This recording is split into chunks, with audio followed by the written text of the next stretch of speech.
All right, so today we're diving deep into something that I think everyone can relate to, no matter who you are. Time. Time, yeah. More specifically, how we can make the most of it, given we all only have a limited amount. Exactly. And that's where Oliver Burkeman's book, 4,000 Weeks, comes in. A book that really challenges you to think differently about, well, time. It definitely does. So for anyone who's ever felt overwhelmed by, that feeling that there just aren't enough hours in the day, or maybe you're constantly battling this to-do list that never seems to shrink. This deep dive's for you. This is for you. Yeah. Okay, so right off the bat, Burkeman kind of hits us with this, well, I don't know if it's a harsh reality, but it's a reality nonetheless. It is a reality. The average person is only going to live for about, 4,000 weeks? Yep, that's it. 4,000 weeks. Which, when you say it out loud, it's like, whoa, okay. It puts things into perspective, doesn't it? I mean, we all know, theoretically, that our time is limited, but to actually see it quantified like that... 4,000. 4,000 weeks, it suddenly makes it feel very, very real. Very real and tangible. Yeah, and that's precisely Burkeman's point, right? He wants us to actually confront this reality, to embrace the fact that, guess what? We can't do everything. We can't have it all.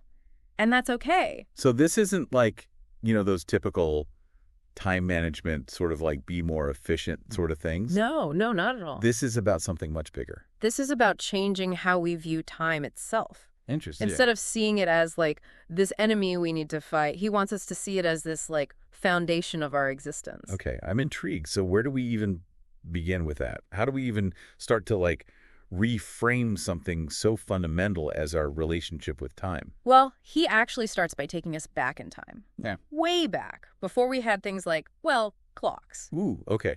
So back when time wasn't this, very structured, minutes and hours kind of thing. Exactly. And more about just living in the moment. It was more about the rhythms of nature. It wasn't this abstract concept. Like Burkeman gives the example of medieval peasants, right?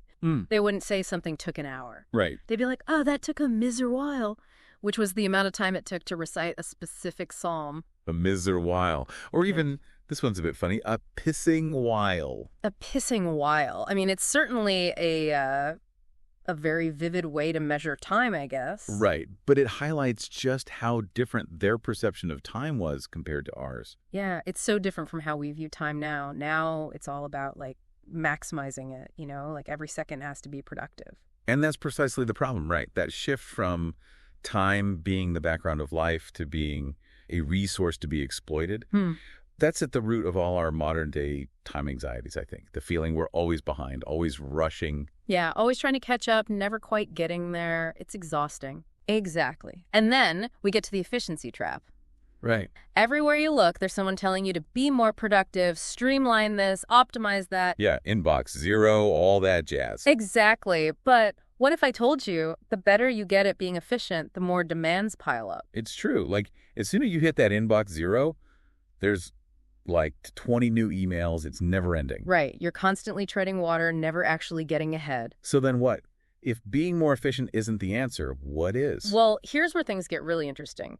Burkeman suggests that the key is to kind of embrace our limitations. Embrace them, not fight them. Exactly. Accept that we can't do it all. But then how do we choose what to focus on? I mean, that sounds almost like admitting defeat. He calls it strategic underachievement, actually. It's about consciously choosing what to fail at. Choosing what to fail at. I like that.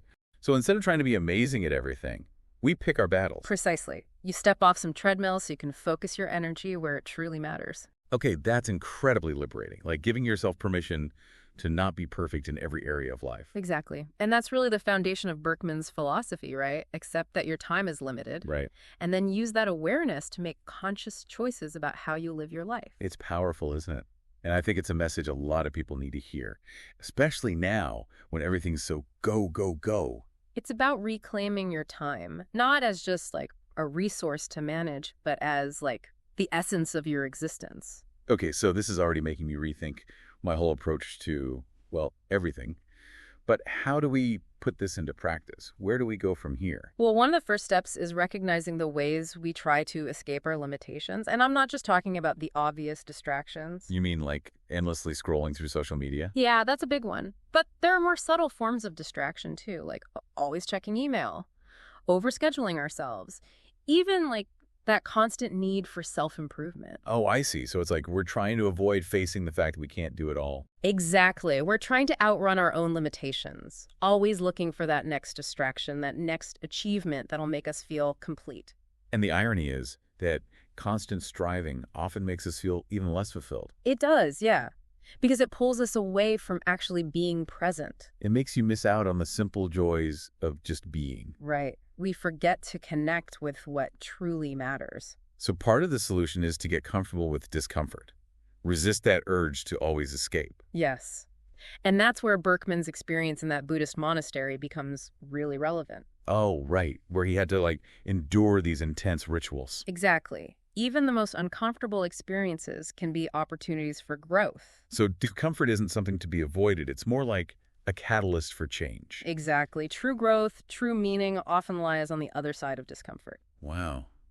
This is making me rethink how I react to those uncomfortable moments in my own life. It is challenging. But I'm curious, how does this all tie back into our relationship with time? That's a great question. It leads us to another key idea from the book. The paradox of being present. Okay, now that sounds interesting. How can being present be a paradox? Isn't that like the goal, to be more mindful? It is the goal, yes. But Burkeman points out that trying too hard to be present can actually backfire. You mean like if you're constantly thinking, I need to be present, I need to be present, it becomes another thing on the to-do list. Exactly. It creates this self-consciousness, this pressure that actually takes you further away from the present moment. He gives this great example from a study at Carnegie Mellon. Couples were told to have sex twice as often. Okay. And guess what? It actually led to them enjoying it less because it became a chore. Like just another thing they had to do. Oh, yeah, that makes sense. It's like anything you force, it loses its, natural joy. Exactly. So the key is to find that balance, right? Being present without overthinking it, without turning it into a task. Easier said than done, right? Definitely. But that's where some of Burkeman's other insights come in. Okay, I am on the edge of my seat. And that's what we'll be exploring in the next part of our deep dive. All right, well, no breaks here. Let's jump right back in and see what other mind-bending ideas are in store. Sounds good. So I think a lot of us struggle with, like, feeling like we need to be on all the time, constantly productive. It's true. Rest is almost seen as like this guilty pleasure. Yeah, like you only do it if you absolutely have to. Yeah. But Burkeman actually suggests that maybe we need to completely rethink how we approach rest. He does. He argues that rest is not just about, recharging our batteries so we can be more productive. Right. It's actually crucial for, pretty much every aspect of a well-lived life. Our creativity, our relationships. He even mentions Danielle Steele, right? Oh, yeah, the novelist. Supposedly works like 20 hours a day, takes maybe 1 week of vacation a year. Which, it's impressive. It is. But is it really sustainable? And more importantly, does it actually lead to a fulfilling life? Right. I think Burkeman would say that true fulfillment comes from finding a different rhythm. One that includes, rest. Exactly. Regular periods of rest and renewal. Okay, but that's easier said than done, right? I Yeah. mean, how do we actually create space for rest in a world that's constantly demanding our attention? Well, one thing he suggests is the idea of a digital Sabbath. Oh, I've heard of that. Yeah, basically setting aside a specific time each week to completely disconnect from technology. No emails, no social media, no doom scrolling the news. I actually tried that once. It was amazing. You actually start to hear your own thoughts again. Right. It's like this mental detox. Totally. And it's not just about us as individuals, right? No, it's not. Burkeman talks about how, in the past, collective rituals and traditions helped people find rest. Like everyone taking a break at the same time? Exactly. Like the Sabbath, for example. There's this sense of community, a shared understanding that everyone needs time to rest and recharge. I feel like we've kind of lost that in our modern world.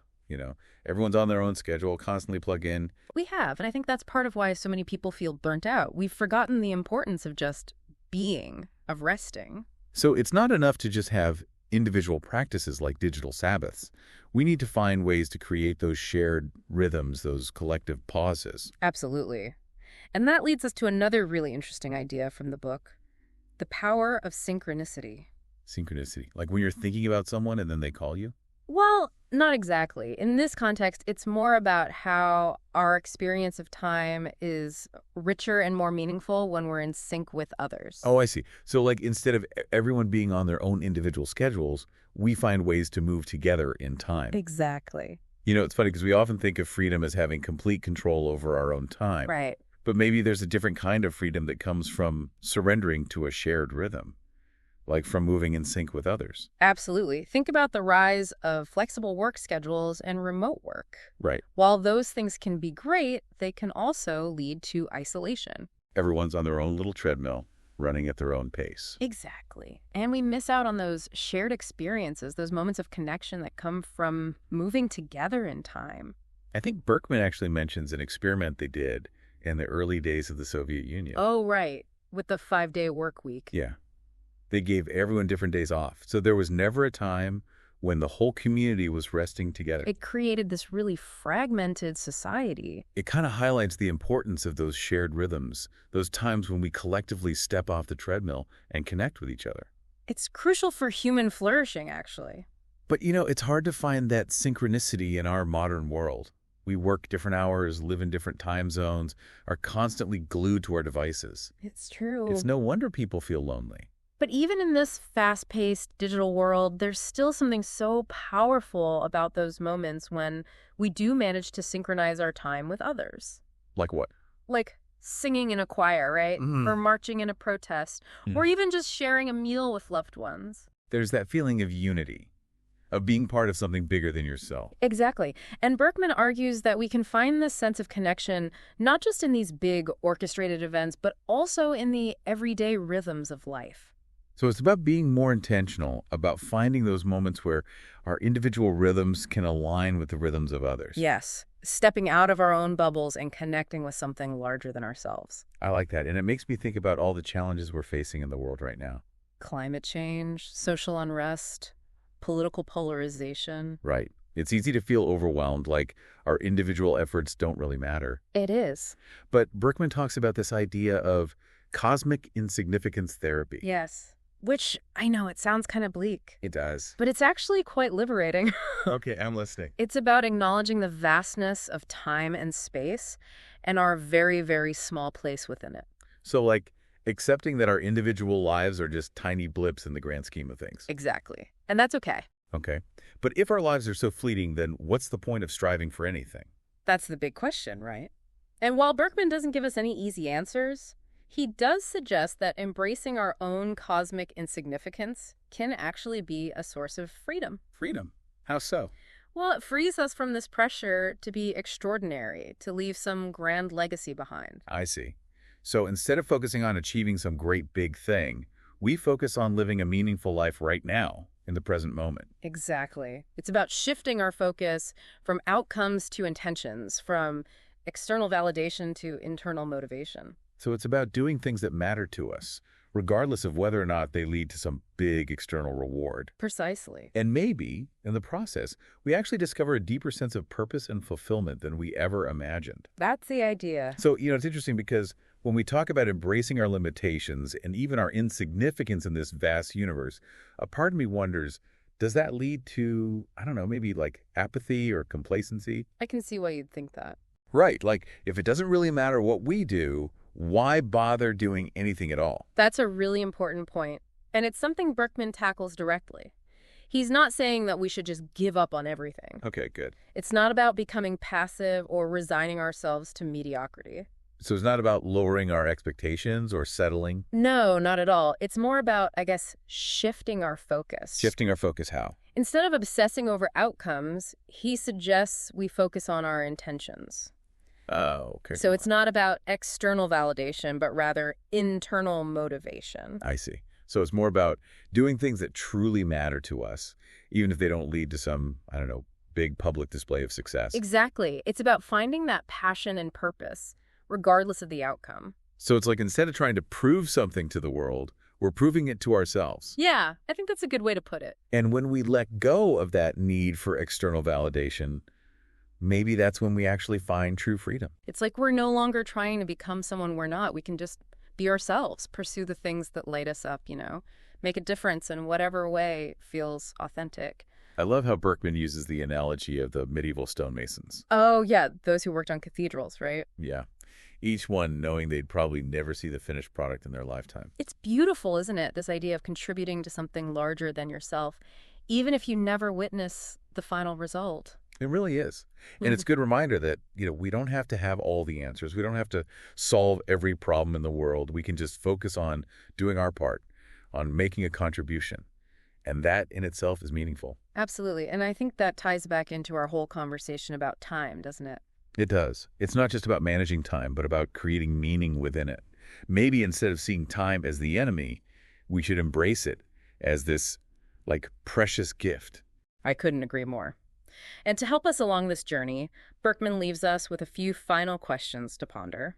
He asks, where are you seeking comfort when you need discomfort? Ooh, that's a good one. And what would you do differently if you knew salvation was never coming? Wow, that's deep. He also asks, in what ways are you still striving to be someone you're not? Those are powerful questions. They really make you think about, those patterns we fall into, the ways we try to avoid discomfort, and how we might be holding ourselves back. They challenge us to let go of those illusions of control and just embrace the fullness of our human experience with all its messy, beautiful imperfections. Well, this has been an incredibly insightful deep dive. I know I'm walking away with a whole new perspective on time, and I hope our listeners are too. Me too. It's been a pleasure exploring these ideas with you. The pleasure's all mine. And to everyone listening, thank you for joining us on this journey. Remember, you don't have to do it all. You don't have to have it all. Just choose what matters. Be present and make the most of the time you have.